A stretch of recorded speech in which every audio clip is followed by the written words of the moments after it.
Dans cette vidéo, je te livre le secret numéro 1 pour réussir des tableaux dans Word en toute simplicité et efficacité. Je te guiderai pas à pas dans la réalisation de 2 tableaux complexes pour que tu puisses mettre en pratique cette méthode.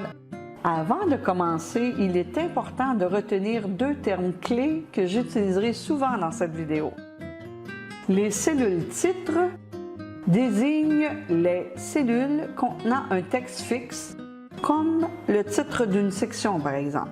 Les cellules réponses sont celles qui accueilleront un texte variable, comme la réponse à une question, mais qui reste vide au départ.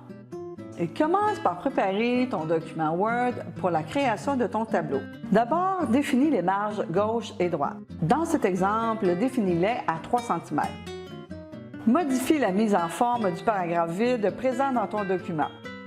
Assure-toi qu'il ne possède pas d'espacement avant et après et que l'interligne est simple. Pour faciliter l'élaboration de ton tableau, je te conseille de créer quelques paragraphes vides avant de commencer. Dans le premier paragraphe, crée la première section du tableau qui comporte 6 colonnes et une ligne.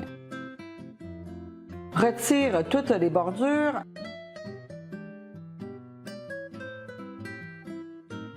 puis assure-toi que le quadrillage est affiché. Tape le texte dans les cellules titres.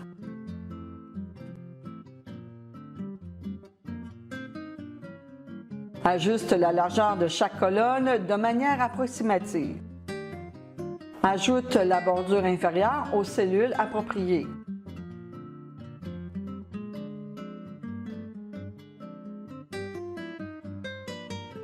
Augmente la hauteur de la ligne de manière approximative. Vérifie l'alignement vertical et horizontal des cellules et ajuste-le si nécessaire. Dans cet exemple, l'alignement doit être en bas à gauche. Pour vérifier l'alignement des cellules réponses, saisis du texte fictif, puis supprime-le une fois la vérification effectuée. Voilà, la première section est créée. Laisse un paragraphe vide. Dans le paragraphe suivant, crée la deuxième section en procédant de la même façon.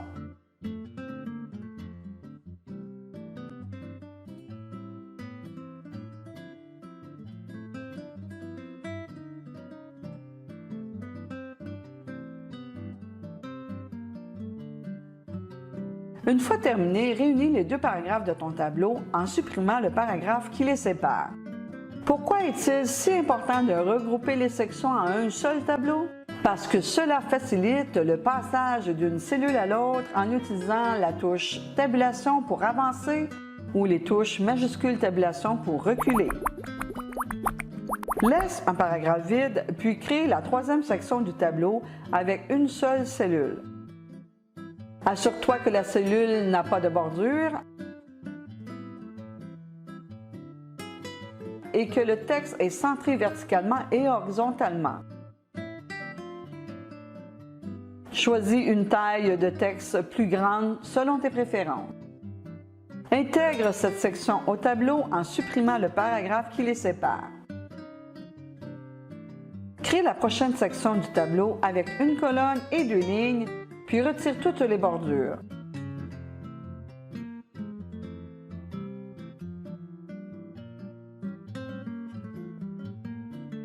Tape le texte dans les cellules titres.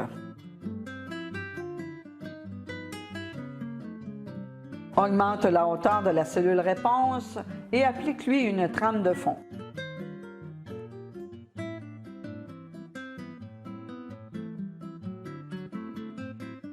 Vérifie l'alignement des cellules qui doit être en haut à gauche dans ce cas. Intègre cette section au tableau en supprimant le paragraphe vide qui les sépare. Sélectionne cette section puis ajoute une bordure extérieure. Crée la prochaine section du tableau avec 2 colonnes et 2 lignes puis retire toutes les bordures.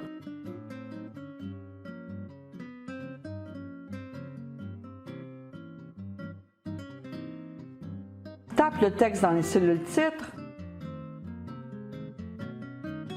Augmente la hauteur des cellules réponses Vérifie l'alignement des cellules, puis intègre cette section au tableau. Ajoute les bordures appropriées à cette section. Je crois que tu as saisi le principe. Je termine le tableau et je te dévoile une autre astuce juste après.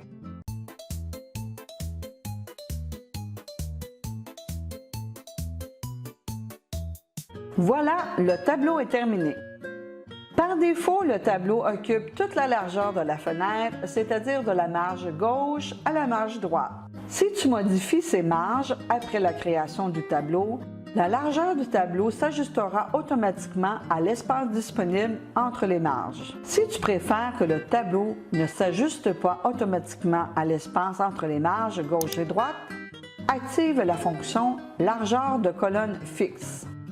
Vérifie cela en modifiant les marges à nouveau. Si tu changes d'avis et souhaites que le tableau occupe à nouveau toute la largeur, active la commande « Ajustement automatique de la fenêtre ». N'oublie pas d'enregistrer ton magnifique travail.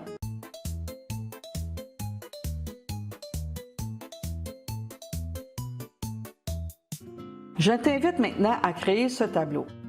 Si tu acceptes, télécharge d'abord le document en cliquant sur le lien sous la vidéo. Celui-ci contient des éléments graphiques qui te seront utiles. Le tableau à reproduire est constitué d'une seule section. En l'observant de gauche à droite, tu verras qu'il comporte 4 colonnes. De haut en bas, il compte 3 lignes. Crée le tableau, puis retire les bordures. Ajuste approximativement la largeur des colonnes en te basant sur le modèle. Fixe la largeur des colonnes pour que le texte inséré dans les cellules n'affecte pas la largeur. Fusionne les cellules pour établir la structure du tableau.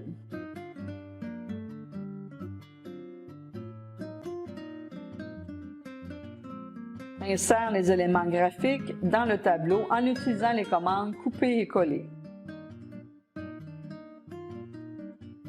Ajuste la hauteur des lignes ainsi que l'alignement vertical et horizontal des cellules. Insère le texte dans les cellules appropriées puis modifie ses attributs.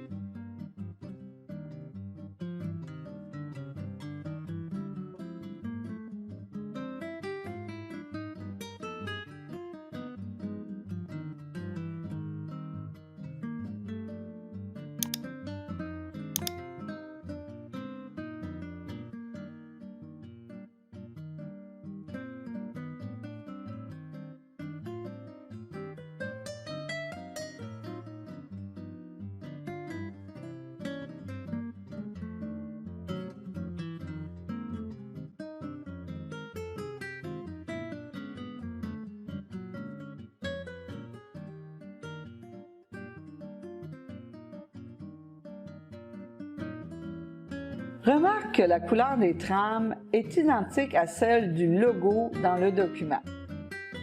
Voici une petite astuce en extra pour toi pour te montrer comment reproduire ces couleurs en tant que trame. Sélectionne un caractère de couleur jaune or, affiche le menu couleur de police, clique sur Autre couleur puis sur OK. La couleur est immédiatement ajoutée dans la section « Couleurs utilisées récemment » et tu pourras l'utiliser comme trame de fond. Répète la même procédure pour la couleur verte. Dans les cellules appropriées, applique la trame de fond de la couleur qui convient.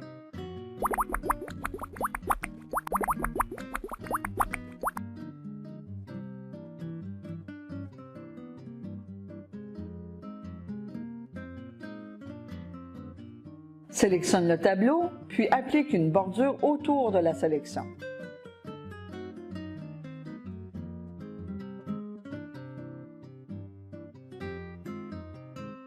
Si tu as trouvé cette vidéo utile, clique sur « J'aime », puis partage-la avec ceux qui pourraient en bénéficier. Dans les commentaires, dis-moi combien de lignes comporte ce tableau. Un indice, observe la bordure orange. J'ai hâte de lire ta réponse. Je te souhaite beaucoup de plaisir avec les tableaux de Word et je te dis à très bientôt pour de nouveaux contenus.